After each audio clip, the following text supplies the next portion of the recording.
I'm Derick, and I'm giving a talk about introducing extensions. I am a European living in London at the moment. I'm PHP's 7.4 release manager. Some of you might know me from Xdebug and also PHP's date and time support. I host a weekly podcast called PHP Internals News. I like maps, I like beer, I like whiskey, and some of these things will come back during the course of my presentation. First of all, let's have a look at what we're going to talk about today. So first of all, we're going to ask a few questions. We're going to ask ourselves, what are extensions? Why would you want to write an extension, and how do you write an extension?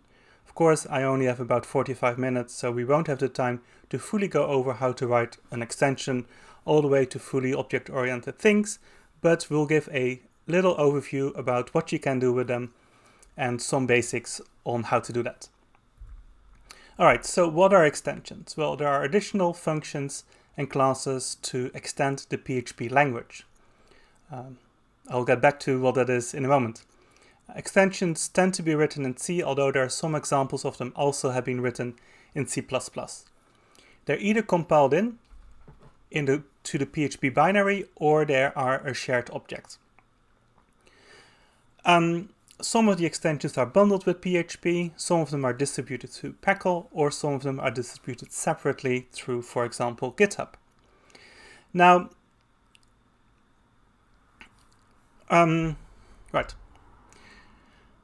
So, why would you want to write an extension to start with? Well, sometimes you can't really do things in PHP. So not all the things that you can do can be done in userland, as well as for speed purposes.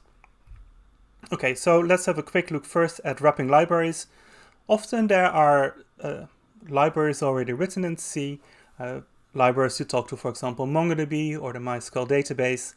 And these drivers need to wrap around complex issues such as database connections or sometimes multiple sets of database connections. And these things, although you can store them in PHP, you can connect in pure PHP code to these databases if you really want to. What you can't do is keep state in between different requests. And especially with a more complicated setup such as MongoDB, where you have to, for example, quickly switch over to a different database server, this management cannot really be done inside of PHP because you can't keep state from request to request. Now, there's already libraries available, for example, image processing libraries such as GDB or Cairo ImageMagick, which you could potentially write in PHP, but that would be really slow. And then there's also things like image recognition libraries, so it's OpenCV for doing some kind of analysis and things like that. So these libraries are already written in C, other people already make use of them. Bring those into PHP, you can do by writing an extension to go around them. There are a few things that you cannot simply do in userland. For example, I've already mentioned the persistent connections of the databases that you can't do, but you can also not keep one PHP object alive in one request and then reuse them in another request. For example, also extensions like VLD, which is a tool I use for looking at different ways what PHP does internally, or things like Xdebug or OP Cache, or these kind of extensions is something that you can never write in PHP itself, because these need to look at the internal details of PHP, which you cannot do from PHP itself. And then the third reason is for speed. PHP is a fast language, but things can always be faster, of course, especially when you have a complicated algorithm that just is simple maths, for example. And of course, these things were written in C and C++ usually outperform code written in PHP. All right, so these are the reasons for implementing something in an extension, but there's also reasons for writing sometimes not in an extension. For example, an extension takes a lot more time to write. Unlike PHP, you need to think about memory management, for example. They take a lot more time to debug. I mean, debugging a PHP project, if you want, you can do it echo and vardamp, although potentially should be using Xdebug there. But it's relatively easy to do for a PHP script. Whereas if you have to debug things written in C, well, you need to think of memory management, memory corruptions. There is not really a nice IDE for debugging C applications, so that takes a lot more time to debug your problems. And hence, these things combined make it then take a lot more time to maintain. As an example here, many years ago, the Twig extension, the Twig templating engine, had been really much analyzed and made faster, but there was one specific function that, by it written in PHP, could not really be optimized, but potentially there were some benefits of rewriting that specific function in C code. I spent some time doing that and then finding out that, yeah, that actually does really work much faster. But maintaining such an extension in C also takes maybe 20 or 50 times more time than writing the equivalent in PHP. That is because PHP language is a lot richer.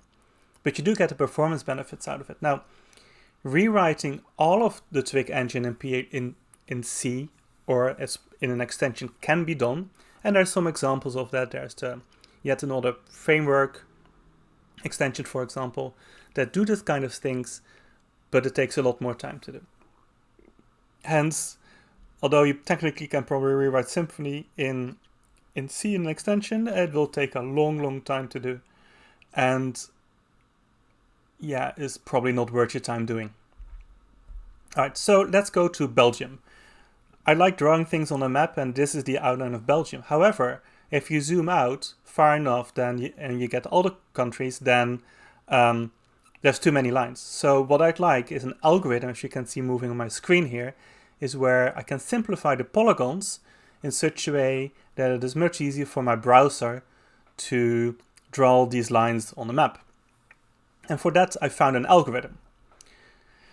So the algorithm, let's have a look at how a polygon looks like first. I mean, it's so much data for Belgium that it hardly fits on my screen, or it doesn't fit at all. As you can see, this scrolls on for hours, well, not hours, but seconds and seconds and seconds. There's a lot of points in here that make up all the outline of Belgium. Now, there's an algorithm for simplifying these things. It's called the RaymerDouglasPecker algorithm, which is a recursive algorithm for line and polygon simplification. So it's computationally quite intensive. I mean, if I do this on Belgium, 100 runs with an epsilon of 0.01, and I'll explain to you what that is in a moment. Doing this in a PHP function takes 45 seconds on Belgium, whereas my C implementation is 0.37 seconds. So the way how this algorithm works, it starts out with the 1, 2, 3, 4, 5, 6, 7 points that I have here on my screen. It draws a line between the endpoints and checks which points are outside of the epsilon. If they're outside of the epsilon, the green ones, they are kept, but if they're red like this one, they are not kept. And by this, it is a recursive algorithm that does line segment by line segment, checking which of these points should be kept or not. And that takes a lot of time, or precisely doing this 100 times on Belgium takes 45 seconds in PHP. But by doing this in the C extension, it is suddenly more than 100 times faster, which is of course well worth trying to do for this specific kind of things. Now, having taken the example here of the extension that implements the RaymerDouglasPecker or RTP algorithm, we can now have a look at how we could implement something like that in an extension. There are a bunch of files that make up files in an extension. There's the config.m4 and config.w32 files. These define what kind of things need to be available on the system so that an extension can run. Well, that can sometimes be checking for specific implementation of C library functions, or sometimes checking whether libraries exist on your system, or making sure you're running it with the right version, and so on and so on. the config.w32 file is one for Windows that is written in JavaScript. The one that is called .m4 is pretty much in an archaic language called autoconf, which we are not too pleased with, but changing this is not the easiest thing to do. These config files, in this case, part of an extension that we're building, an extension that is going to live outside of the PHP repository. With these files, you can create a makefile that then can be used to build the extension or compile the extension. Most extensions follow the convention that there is a php_extension.h name, which tends to be header files and glue for the extension itself. And then there's extension name.c, which then implements all the PHP functions that we're having. Now, in some cases, what you see in extension.c would only be the very simple wrapper logic. And then there's additional C files, and sometimes with additional header files, where then the algorithms are implemented in. Beyond those 5 files, or 4 files, or 3 files if you don't care about Windows, there's also, of course, test files to make sure that your extension actually works as intended. Okay, so let's have a look at the config.m4 file. There isn't a lot in here usually. If it's a very small sample, very small extension that we're writing here, it tends to be there is the configure option definition, which is PHP arg enable, the name of the extension. In this case, it's geospatial, with a comment whether to enable geospatial support, and then the help information, the information that shows up if you run configure-help. And then in there you follow the build instructions. In this case, the only thing that we check is if we enable this extension by setting this enable geospatial flag, which tends to be on by default for shared extensions. So basically we're checking here if it is no. If it is not no, then we are initializing the extension. And here we have 2 files, extension name.c and then the geoarray.c, which is what our algorithms have. And then you have some bunch at the end that should always be there for many different reasons. Now the W32 variant looks pretty much the same, except that the syntax is JavaScript. So as you can see, pretty much does the same thing. Now with these files, we need to talk a little bit about how you actually get to build an extension. And there are 3 different commands that you need to run for it. PHPIs is the tool that brings in PHP's headers, uses the config m4 or W32 files, and creates a configure script. Well, this configure script is system independent, and you can ship to other people if you really want to do this. Now, once you run configure, that then runs all the system checks that I spoke about earlier, and this creates a makefile. A makefile is system specific. You cannot ship a makefile somewhere else because it's made sure that all the system checks have been done, for example. And then finally, with make, you then build the extension, and that then creates your shared object that you then can load in PHP. All right, so let's have a look at the header file here. So the header file tends to define the version of your extension. It has a module definition, and then it has initializers for all bunch of different things. In this case, we have php_minit as a module initializer. There's php minfo, which is for showing information in PHP info output. And then finally, you have the forward declarations of all the functions that we're implementing in our extension. So in this case, we're going to implement the RTP Simplify function, which is specified with PHP function. Now, you'll see that many things in PHP will use macros. So PHP minit function is a macro, minfo function is a macro, PHP function is a macro. Macros are a way of doing something that you need to do often in a very simple way that you don't have to repeat all of these, or sometimes to make sure that you're accessing the right data structures so that PHP doesn't mess them up or you can't mess them up. What is important is that you have your module definition, and the name of this symbol is important. This name, geospatial, is required to match the name of your extension that you have defined in your config.m4 file. If you don't do that, PHP won't be able to find your shared extension or the information that provides all the information that PHP needs to load your extension and define all the functions that you have done in there. Okay.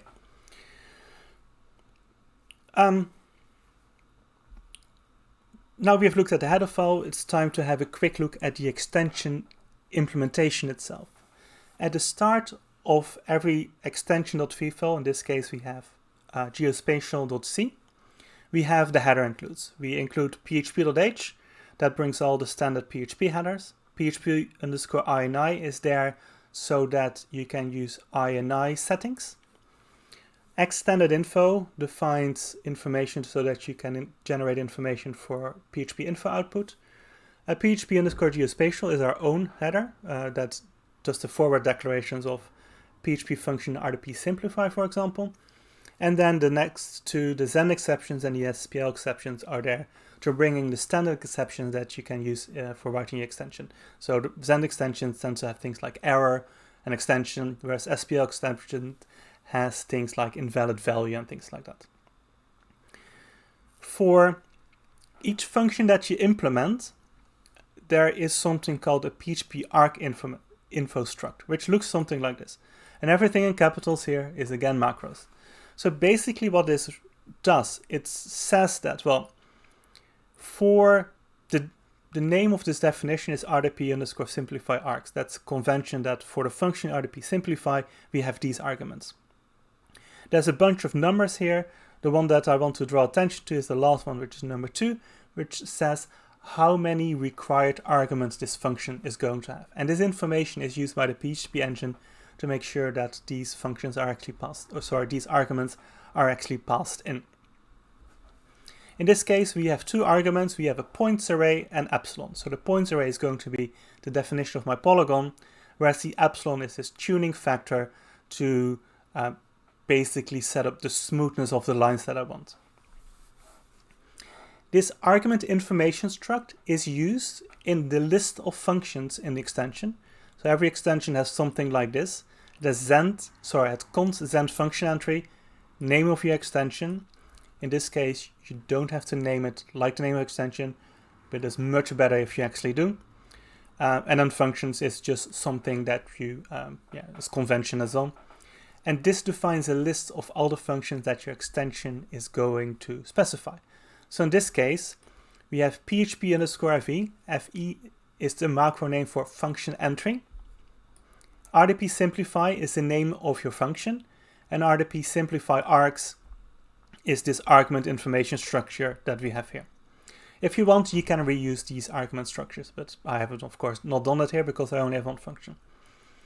And then at the end of the list of functions, we have to have a null entry to signal to PHP when it goes through this list that we have reached the end of the list and it doesn't try to read information that we haven't defined, for example. That tends to end up in crashes most of the time.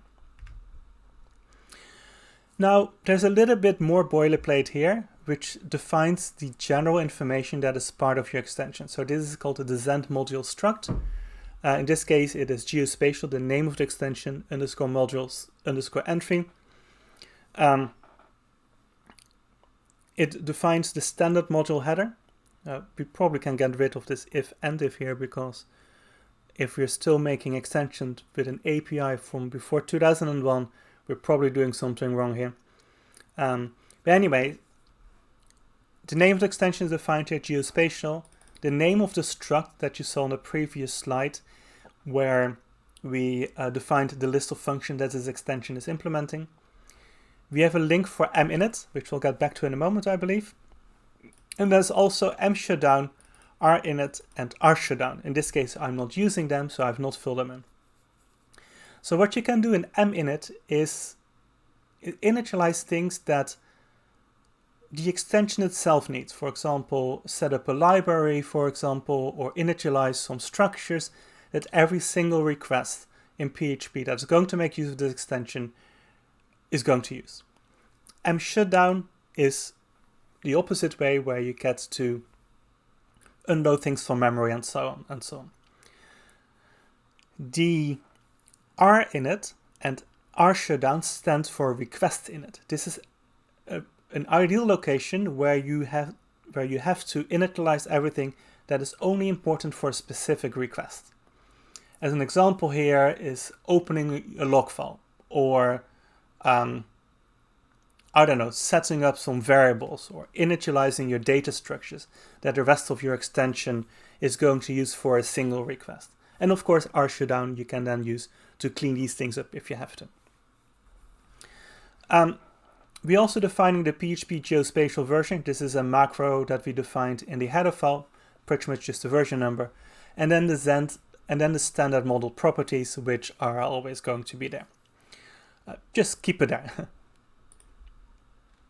Now, if you want your extension to be loaded as a shared object, it is required that you have the 3 lines that I have in the bottom of my slide here, and they have to be called compile_dl_ name of extension as defined in your config.m4 file in uppercase letters. And then the then get module needs to have that exact same name in lowercase letters. This is part of PHP's build system. It is the only way how PHP's extension loading mechanism can find the relevant structures, in this case the geospatial module entry, to then do the rest of the setup of an extension. Alright. To get back to these initialization functions that I have here, in minit here, what we're basically doing is we're registering a constant geodiameter, which gets the value of the C constant geodiameter, which I believe is the diameter of the Earth. We're not going to use it in this example, but it is something that the fully fleshed out extension that I've written called geospatial actually does. And then the minit function here, we basically says that we have enabled the extension and which version it's being used. You can be much more elaborate in here if you want to, but you don't have to. Now, let's have a look at what kind of things need to be done when implementing the RTP Simplify function. There's basically 4 stages that we have to do. There's the parse input parameters. You have to convert the data into the right format so that the library function that you've written can do something with it.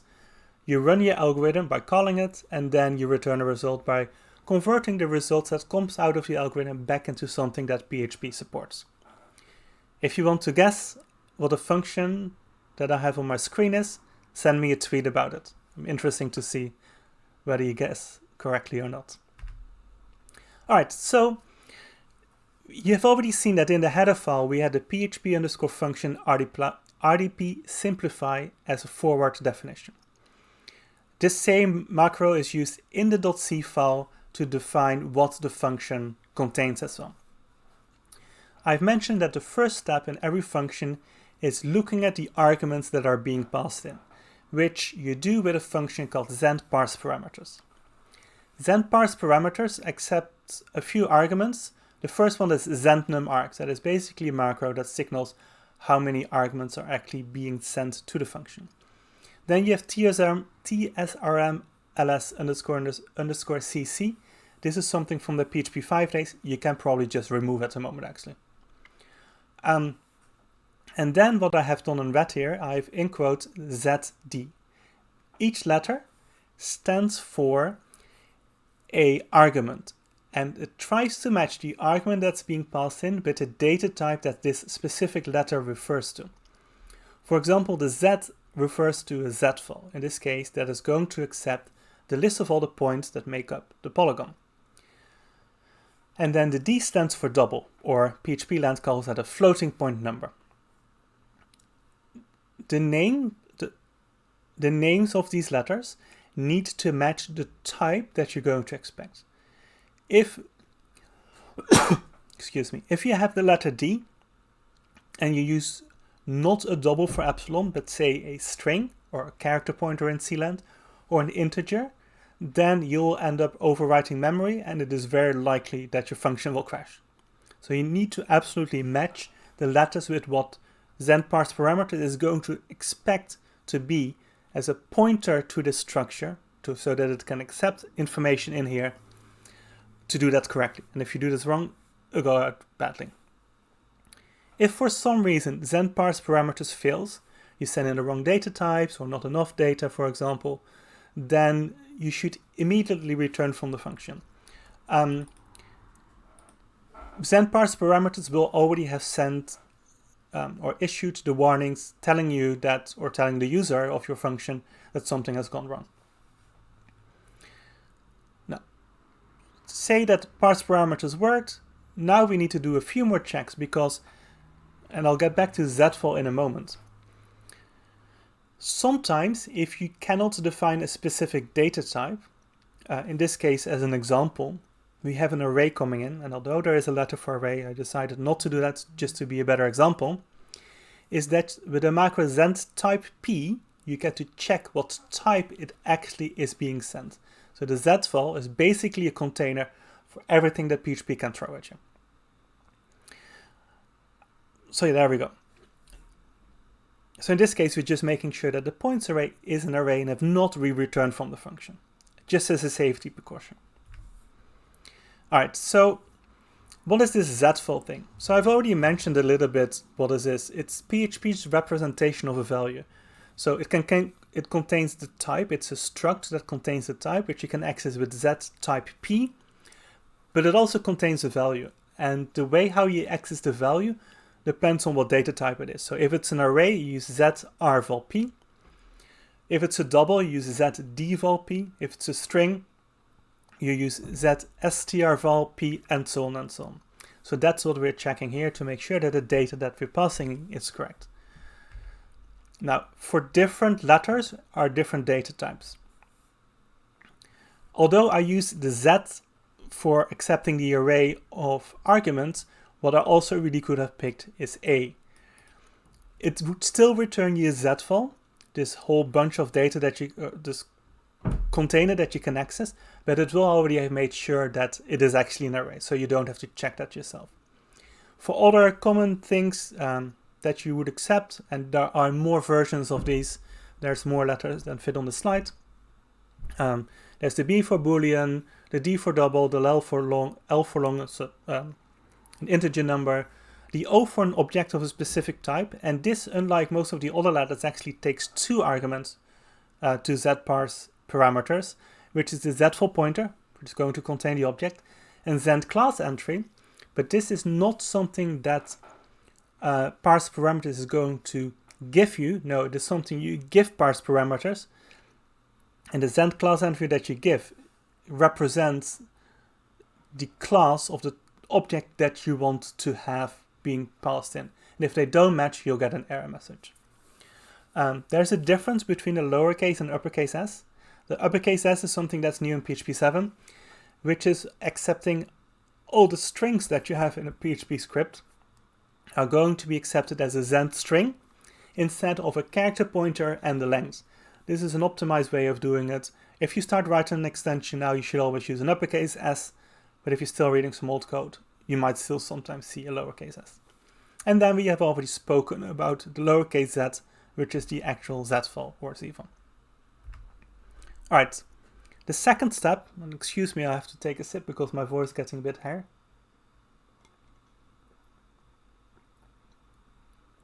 The second step after accepting our arguments, we now need to convert them to something that our extension understands.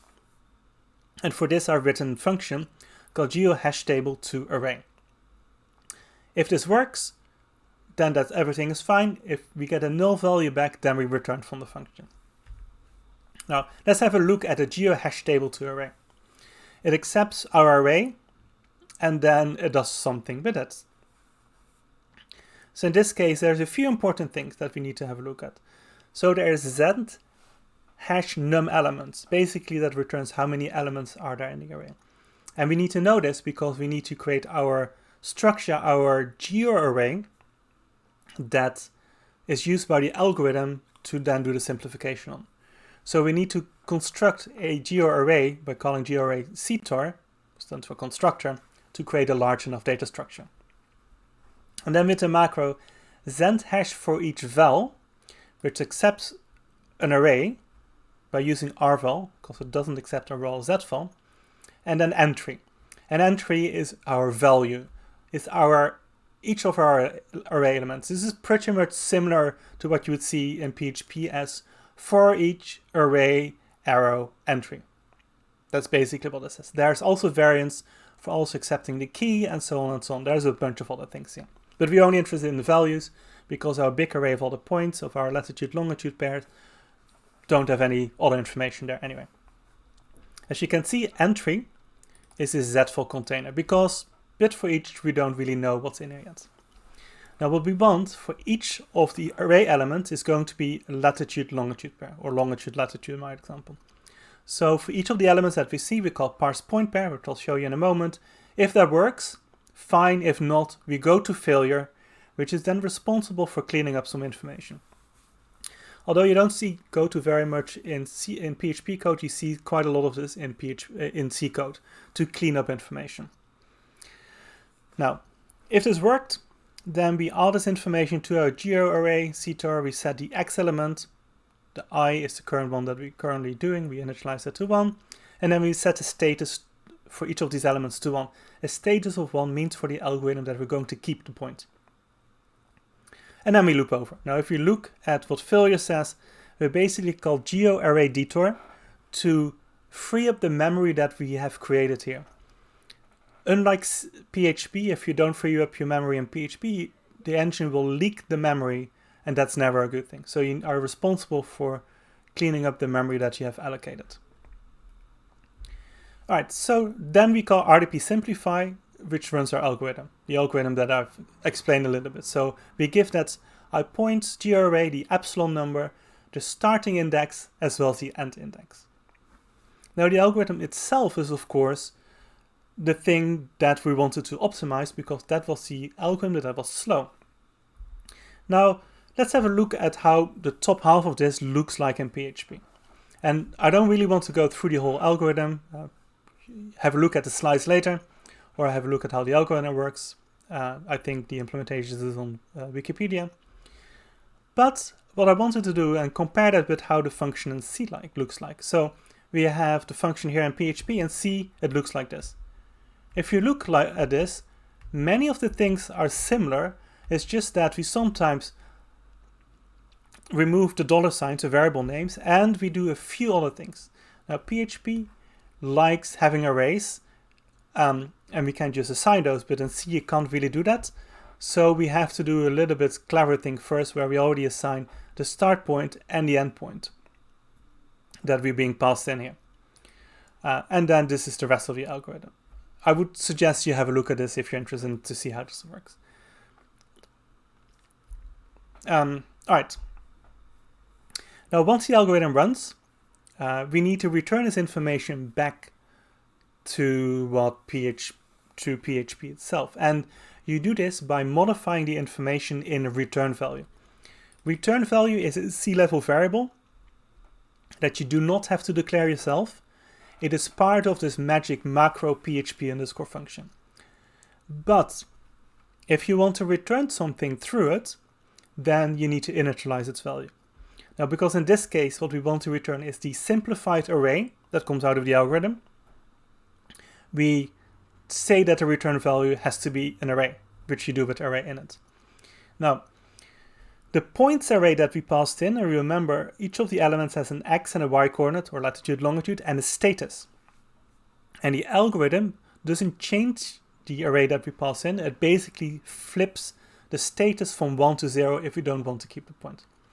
So if we now loop over this array, which is in points, from 0 to the count -1, then the only elements that we want to add to our return value is if the status is still 1.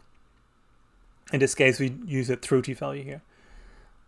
Each of our array elements is a pair of coordinates. It's a latitude-longitude pair. Because this is another array, we again do an array init of a z-file, but in this case, we don't have a z-file pointer like return value is, because we have created the z-file here ourselves. We do an array init, and then add next index double adds a double to the array, to the pair array, with the next possible index. In this case, because we've just created the array, will be 0 and 1. So add next index double basically says set the first element in the array to the double value that is the coordinate put in X, which is your longitude here. We do the same for latitude. And then when we have created this coordinate pair, we then add it to the array that we're going to return, which is return value. Excuse me. We do that with alt next index zfall. And the array in it, as you can see, is a zfall. Now, PHP 7 will copy the whole information in there, so you don't have to free the information stored in the pair zfall yourself. But still at the end, you should not forget to actually free up the memory that you have created, which again you do with GeoArray, detour, and then the points. Now, having done all those first stages, you pretty much have your functions sorted. Now, to talk a little bit more about the return values, besides doing an array, there's a few macros in there that can return you better things. So if you do retvol false, sorry, I have to say there's two different ways of doing this. You can do retvol false, and retvol false will set the return value to false, but won't return from the function. Likewise, retvol string will set the return value to what you have as value in the string, but it won't return from the function, which allows you to clean up a few things afterward. If you would do return false, or in this case return bool, then it sets the return value to the value that you're passing in and immediately return from the function. So that's the difference between your retvol macros and your return macros. And there's equivalent ones for arrays and so on. If you want to do if you want to do an object, then this gets more complicated, but because I don't have enough time to cover objects, we can't do that right now. Okay, I've already mentioned that memory management is important. It doesn't come for free, you need to do this yourself. PHP has a few helper functions like emalloc and efree, which are PHP's variant of malloc and free, but they follow the max memory rules that PHP has. Sometimes it's also important that if you want to use an input argument and you want to do more things with this, like store it internally, you need to add a reference. And a reference basically tells PHP there's another bit of code that refers to the zfall. Don't clean it up yet unless the amount of things that point to it reaches 0. So there's addref, but there's also, of course, no, there's no delref. It's called zfall pointer detour. If you add a reference to something, you also have to remove it. If you forget it, you get a memory leak. All right. Now, the last thing I want to talk about very quickly is the tests. Tests are important. Without tests, you haven't written any software. And these tends to be in a PHP format in the test directory. And you can run those in an extension with make test in the top source directory. Now, how does this function look like? Well, how does this file look like? It's really simple. You have a bunch of sections. In this case, we have test, file, and expect.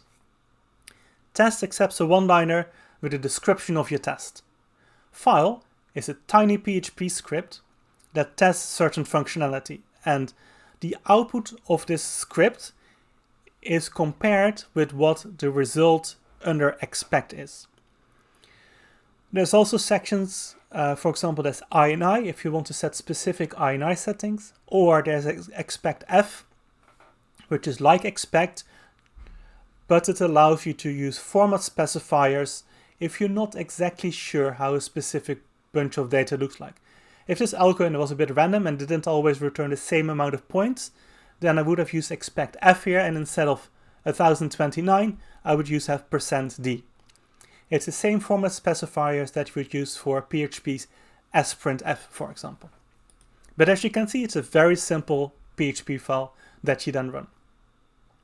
And if you're lucky, if your output matches what it says in expect, then you test pass it. If it doesn't, you get a failure. I always like knowing how to debug stuff, so I want to touch on very briefly and here the tools that I use for debugging PHP extensions. These are GDB, which allows you the inspection of programs when you're running, similar to what Xdebug allows you to do when stepping through a PHP script. This works best if you set the environment variable use xentalloc. This basically turns off PHP's memory management so that you get much better output of GDB. Another tool that I found really unmissable is valgrind, which is a tool that tells you about memory corruption, overwriting data that you have already freed, Again, this also works best with use send alloc, but it is so important that it also will tell you if you have forgotten to free data as well. It again works better if you make yet another environment variable called send don't unload modules equals 1. Now, this was a whirlwind tour of how to write an extension. I've shown you a little bit on why you want to do this, why it might not be a good idea how to do that, as well as giving you a very brief overview of how to write an extension. And then we touched on some debugging tools. I'm done with what I've prepared. Are there now any questions? Before we go to the questions, I'll show you my last slide, which is a QR code that will go to a list, a web page where you can find the slides as well as a list of resources. If you have any questions, email me at derick@php.net or send me tweets on Twitter at DerrickR, where I will likely then ask you to send me an email, to be fair. Having said that, thank you for listening to this presentation, and if you have any questions, I'm welcome to add these. So, Derick, thank you very much for your amazing talk, and thank you for joining us again. You've been to our conferences, like we didn't go 2 or 3 years ago. It wasn't 2018. Yes, that's right. And right now you are not in Kiev, but we hope that you will come to our beautiful city again, maybe next year or a year after next year, when everything will be in normal, condition, and we will be able to travel safely.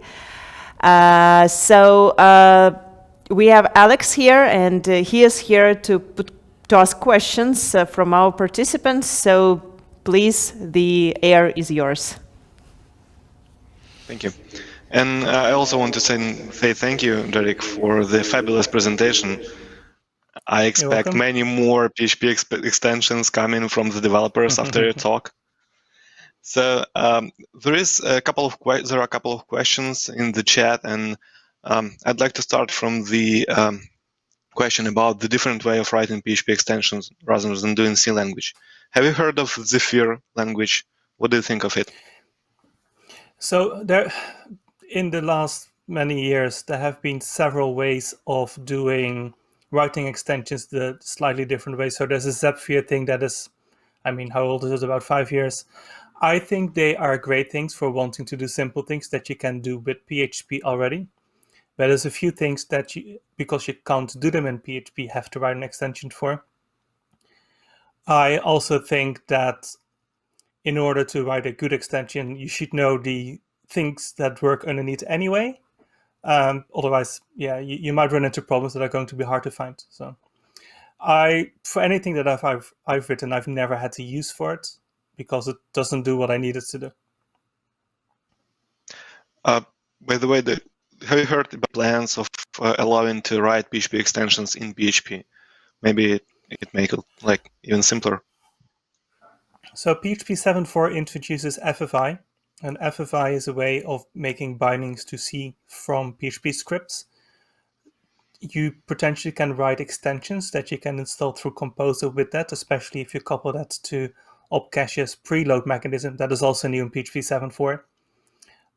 However, in my opinion, FFI was a rushed addition to PHP. It's really easy to crash things and really hard to do things with because it's not particularly very well documented. Could this be a vital strategy in the future? Probably, but I don't think we're there yet. But again, it will suffer from the things that, because it's written in PHP, you won't be able to do the things that you cannot do in PHP, like having persistent connections between requests and doing something with that, for example. So it suffers a bit from the same issues as Zephyr-like solutions would actually be. Yeah, got it. And related question about the use of and creation of extensions. So having this FFI mechanism in PHP 7.4, where is this boundary when you need to create an extension or use an FFI? Like, what's better to do? I find FFI is really useful for prototyping extensions, prototyping an API, because you can iterate over it so much faster that you could do when writing an extension in C. because the writing code in PHP is just that much faster, as I alluded to in the presentation.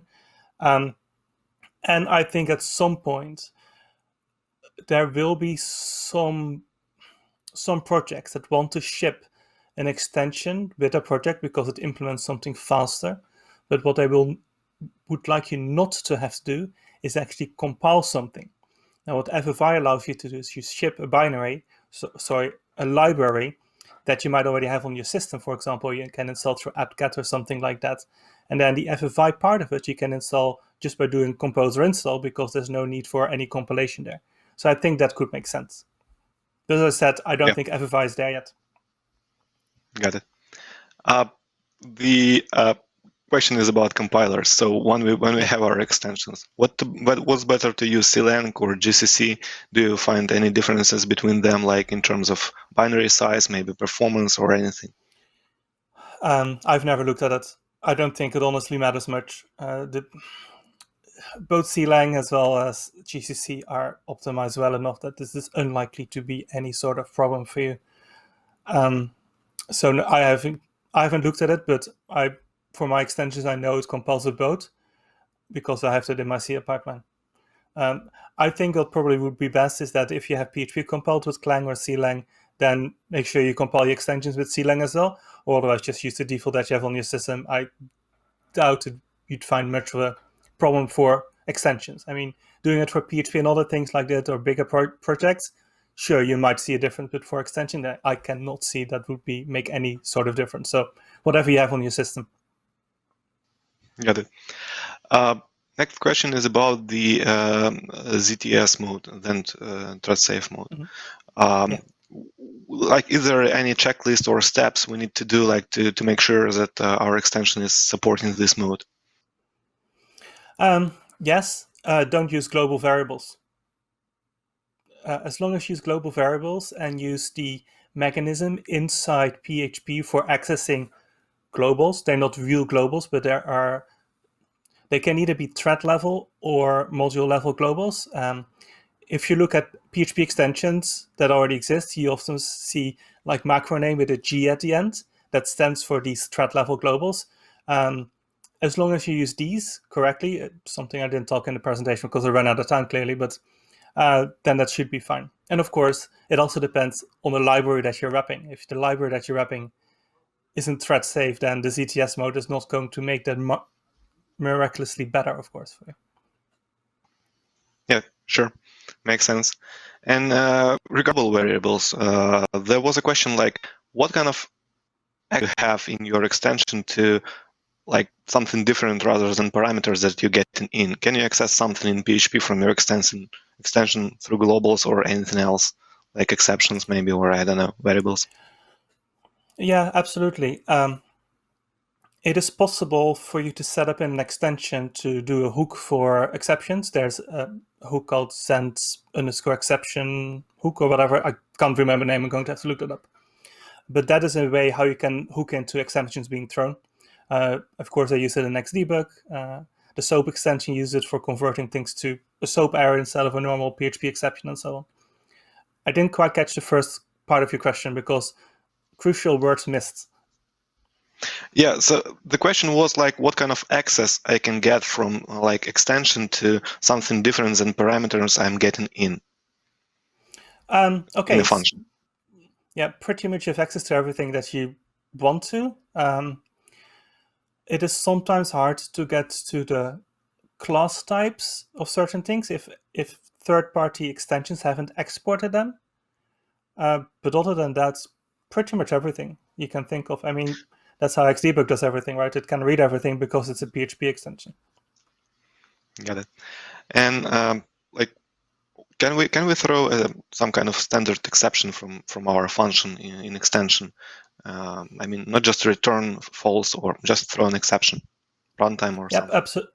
Absolutely. There's a function called send_throw_exception that you need to give it the exception class. You can use any of the default ones that come with PHP or any of the SPL ones. One of my slides already included the send exceptions header and the SPL exceptions header, and these define what kind of exceptions exist and how you can throw them. So yeah, absolutely. Like, what about support of different PHP versions? Is there anything we should know about, like when developing extension about like PHP versions? Yes. There's probably more breakage on the extension APIs than there is in PHP userland APIs. So yes, you do need to take care of that. However, it is often minor things. Sometimes it is a parameter added to a function or something like that.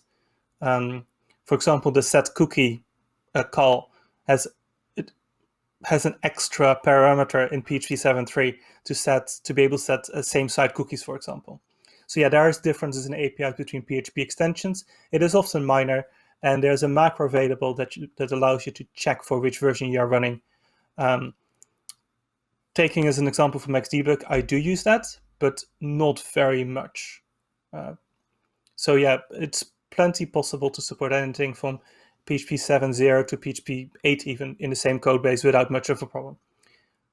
That is different than the change between PHP 5 and PHP 7, because that was such a change that it pretty much sometimes meant having to re-implement everything twice.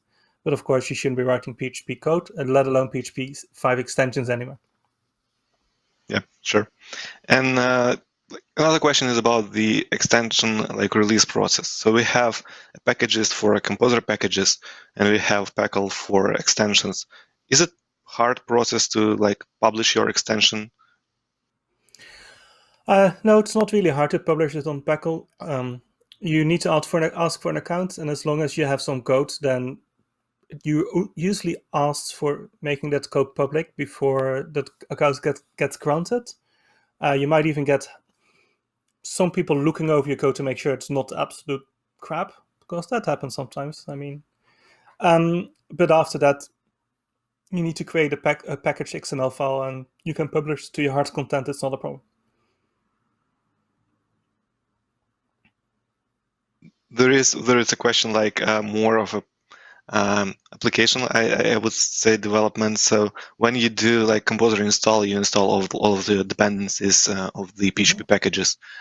What do you think of idea to have there some kind of hook or something to install system extensions also, or PHP extensions? I think that is something that we do need to work up to. It is kind of tricky because composer dependencies, they tend to be project-wise or application-wise, whereas PHP extensions are system-wide. And PHP doesn't have a way of separating specific versions of extensions for different projects. So though if one of your projects would depend on extension version only this lower version and another one on a higher version, you won't be able to install them at the same time because you can only have one version of one PHP extension at the same time. So there are some tricks, some issues with that. I know some people are working on a tool, a new tool for Packle called Pickle, because that's only sounds slightly similar, to be like a composer style of publishing extensions, so that you don't even have to deal with the Packle website anymore. But I don't think that is anywhere near ready yet to be used by everybody. But yes, it would be nice if Composer install could also do something about installing extensions. But it isn't as simple because it also needs to then check for whether you have all the compiler tools installed and so on and so on. And although we do binary extensions for Windows, we don't do that for any other platform because there's too much of a variety to be able to do that for. Yeah, sure. And the question like about the Xdebug and protobuf, is there any plans or ways how to like see the protobuf in Xdebug, when you use this type of serialization in PHP? Well, the latest version of Xdebug just actually added a fixer protobuf because it didn't implement some of PHP's internal handlers to provide information of what is in there, so that it doesn't crash. But the only way how you can make it work if the protobuf extension implements the hook so that Xdebug can get the information. And as long as it isn't there, Xdebug can't do anything about it. Yeah, sure. I think that was most of it. So Okay. we thank you very much for your answers. They're very great. And if you have a chance to join us to our Zoom session in the evening, that'd be perfect to have some live discussions with the members of the conference. That'd be best. I will see whether I can do that, because our time zones are a little bit different here. But yes, I will see whether I can sure. drop by. Can't guarantee it just yet, though. Got it. Thank you so much. Okay, anyway, it was huge that you did to us. I mean, answering all those questions were, I don't know, have you counted, Alex? Tens? More than 10, so it was 11 or something. Yeah. All right. So we did it, you did it. Thank you very much, Derick, and let's wrap it up and see you whether in the evening or in future. I'm sure you will join us anyway somehow.